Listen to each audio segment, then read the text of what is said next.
As children at our grandparents' house, my sister and I would kneel in front of a big bowl of pink and green dumpling filling with a pile of wonton wrappers and a little bowl of water next to us.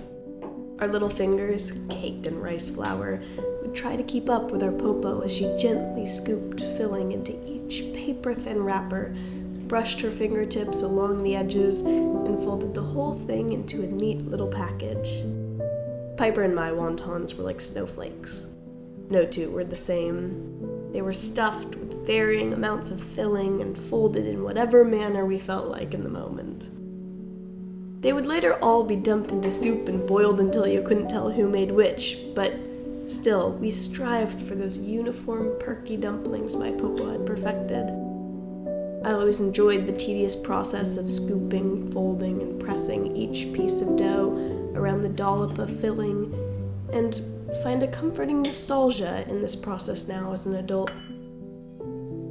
We would all gather around that same table a few hours later to enjoy the fruits of our labor. Meals were always a form of connection in my family. Dinner each night was an opportunity to slow down, share what was going on in our lives, laugh and fill our bellies. Food is sustenance, yes, but it is also what community is built on. My parents and grandparents showed their love for us each and every day with the dinner they put on the table.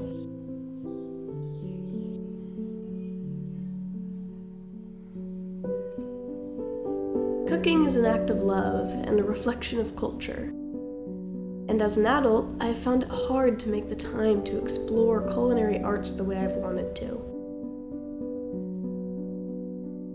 So, today, I am revisiting childhood and making my grandmother's wonton soup. I've been sick this week, and there's nothing that soothes your aching body quite like a bowl of warm, gingery soup and juicy pork dumplings. The smell of this soup filling my home brought me right back to childhood, right back to that child who wanted so badly to grow up. I still feel like that child in so many ways, and I don't know if that feeling will ever go away. I'm humbled every day, and the more I learn, the more I realize how little I actually know. I find myself thinking, when I get there or do that, I will know. I will have it figured out. At this point, I've gotten there a million times over and still find myself painfully aware of the lessons I have yet to learn and the things I don't know. We learn and grow through experiencing emotions and mistakes and punishments and watching how others respond to our behavior. These experiences form us into adults with a moral code who conform to society and behave properly. And while that is necessary for a successful society, I think that this process of becoming an adult can cause us to put up walls around our worry-free child selves. I've spent adulthood so far trying to reconnect with that child self who didn't overthink every action she made. Trying to melt away the walls I've built to protect myself from the pain of various experiences I had growing up. I wish I could go back and tell that little Ruby sitting there making wontons with her sister and Popo that she will get there. She will grow up. But it won't be in the way she expects. It won't be simple.